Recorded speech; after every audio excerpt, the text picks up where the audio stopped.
નમસ્તે દર્શક મિત્રો, આપણી સાથે છે ગુજરાતી ફિલ્મ જગતના ખૂબ જ જાણીતા એવા અભિનયભાઈ બેંકર. તો આપણે એમની સાથે વાત કરીએ. કેમ છો? એકદમ મજામાં.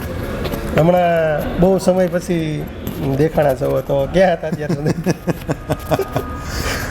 તમારો બહુ વ્યાજબી સવાલ છે અને જવાબમાં એવું જ છે કે એવી કોઈ સ્ક્રિપ્ટ કે એવી કોઈ વાતો, એવી વાર્તા અથવા તો એવા મેકર્સની સાથે આ દરમિયાનમાં મને લાગે છે કે રેવા પછી એક ફિલ્મ કરી મારા પપ્પા સુપર હીરો, જે ચિલ્ડ્રન્સ ફિલ્મ હતી. એના પછી મને લાગે છે કે આટલા સમય દરમિયાન એવી કોઈ સ્ક્રિપ્ટ કે એવા મેકર્સની સાથે કોઈ રાબતો ન બેઠો જેના કારણે પડદા ઉપર પાછા આવવાનું આમ મન થાય. અને વિશાલભાઈની ટીમને એ લોકોની સાથે કામ કરવાની ઘણા વખતથી ઈચ્છા હતી. બહુ જ સુંદર કામ કરે છે અને એમાં વિક્ટરની સ્ક્રિપ્ટ મને સંભળાવી સ્વપ્નિલભાઈએ અને ધેટ ક્લિક કે હા ભાઈ આ કરવી છે. અને એના પછી સળંગ બીજી ઘણી બધી ફિલ્મો છે જે 2025ની અંદર આવશે. કડકનાથ નામની એક ફિલ્મ આવે છે. મંચ હમણાં અમે લોકો એનું શૂટિંગ હમણાં કમ્પ્લીટ કર્યું છે. બ્રહ્મ પણ લગભગ આવનારા 2-3 મહિનામાં રિલીઝ થઈ જશે. અત્યારે શું લઈને આવો છો? તાજું શું છે નવું?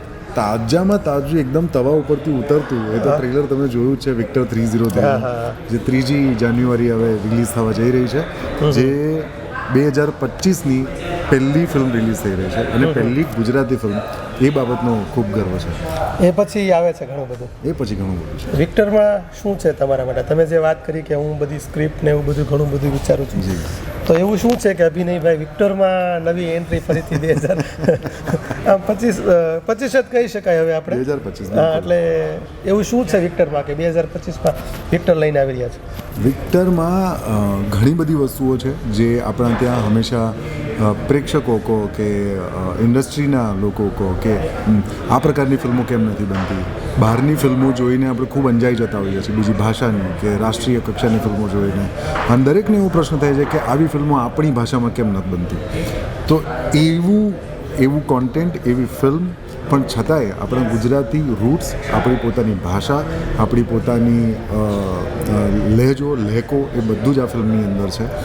અને એ બધું જ તમને આપણા લોકલ રૂટ્સ સાથે જોવા મળશે એ વિક્ટર 303માં. હા, એ તો હું દર્શકોને ગેરંટી આપીશ કે હું જેટલો તમને ઓળખું છું, મેં જેટલા તમારા પ્લે જોયા છે, કે તમે કોઈ એક્ટરનું નામ નથી લેતો, પણ તમારો એક રૂલ સેટ હોય છે કે હું નહીં, જે કરીશ એ બેસ્ટ જ કરીશ, બાકી પિક્ચર કરવા માટે થઈને આ કરી નાખું એવું નથી. એટલે 100% વિક્ટરમાં આવે છે અભિનયભાઈ, એટલે જે નામ છે ને એ જ લઈને 100% આવશે અને દર્શકોને જોવા પણ મળશે. જી, પ્રયત્ન તો એ જ છે અને આઈ હોપ કે આઈ મીટ યોર એક્સપેક્ટેશન્સ. પ્રેક્ષકોની અપેક્ષાઓને અમે પહોંચી વળીએ એવો પૂરતો પ્રયત્ન. તો પ્રેક્ષકોને એવું તમે શું છે કે વિક્ટર જો આવે, તમે શું કહી શકશો પ્રેક્ષકોને?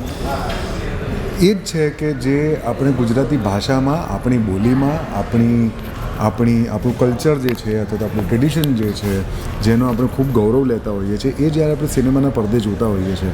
હું ને ચેતનભાઈ હમણાં વાત કરી રહ્યા હતા, જેમ કે રેવા નામની એક ફિલ્મ અમે લોકોએ કરી હતી, જેને રાષ્ટ્રીય પુરસ્કાર પણ મળ્યો. અમે લોકો સેમ એ ફિલ્મમાં સાથે જ કામ કર્યું હતું. એ પ્રકારનું કલ્ચર, એ પ્રકારની વાત, એ પ્રકારના પાત્રો, એ ક્યારેય કેમ આપણી ગુજરાતી ફિલ્મોમાં નથી દેખાતું. ઘણી વખત આપણે ફિલ્મો જોતા હોઈએ છીએ મોટા ભાગની કે જે કોઈ એક શહેરના સેન્ટ્રિક બનેલી હોય, ધારો કે અમદાવાદ જ એની અંદર આપણને જોવા મળે, પણ વિક્ટરની અંદર તમને માળિયા મિયાણા જોવા મળશે. કચ્છ, ભુજની અંદર અમે લોકો શૂટ કર્યું છે. ત્યાંનો પહેરવેશ, ત્યાંની બોલી, ત્યાંના લોકેશન, સેટ આટલો સુંદર બનાવેલો છે. અને શું નથી એ તો તમે ટ્રેલરમાં જોયું જ છે. હા, મતલબ દેશી તડકો, ગુજરાતી દેશી તડકો. અને જે ઓડિયન્સને મસાલો એક જોઈએ છે, એન્ટરટેનમેન્ટ જોઈએ છે, અને છતાં પણ એની અંદર કંઈક વાત છે, એ બધું વિક્ટરમાં તમને જોવા મળશે. અત્યારે ફિલ્મ ઇન્ડસ્ટ્રીઝ પ્રગતિમાં છે જ, બિલકુલ. પણ તમારી નજરે વિક્ટર કયો મુકામ લઈને આવી રહી છે? ઇન્ડસ્ટ્રીના ઘણા સિનિયર લોકો અથવા તો એવા લોકો કહી શકાય કે જે લોકોએ ગુજરાતી ફિલ્મોનો નવો ટ્રેન્ડ સેટ કર્યો છે, એવા ઘણા બધા મિત્રોએ, એવા ઘણા બધા મેકર્સે ટ્રેલર જોઈને કમેન્ટ કરી છે કે this can be a milestone or this can be a game changer for Gujarati cinema. તો અંતમાં આપ દર્શકોને જણાવી દો કે વિક્ટર ક્યારે આવશે?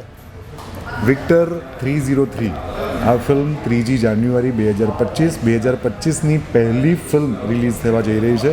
પહેલી ફિલ્મ, અને એ પણ આપણી ભાષાની, આપણી ગુજરાતી ફિલ્મ રિલીઝ થવા જઈ રહી છે. તો જોવા જવાનું જ છે. તમને ગમે તો જાઓ એવું કશું જ મારે નથી કહેવું, તમારે જવાનું જ છે.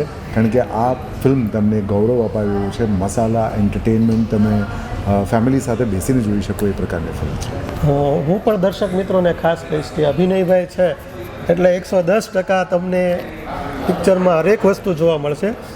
એટલે દરેક દર્શક મિત્રોને વિનંતી છે કે વિક્ટર માટે આપણે દર્શકભાઈ અભિનયભાઈને ખૂબ ખૂબ શુભેચ્છાઓ પાઠવીએ અને ભરપૂર એમને પ્રેમ આપીએ. Thank you thank you so much. Thank you.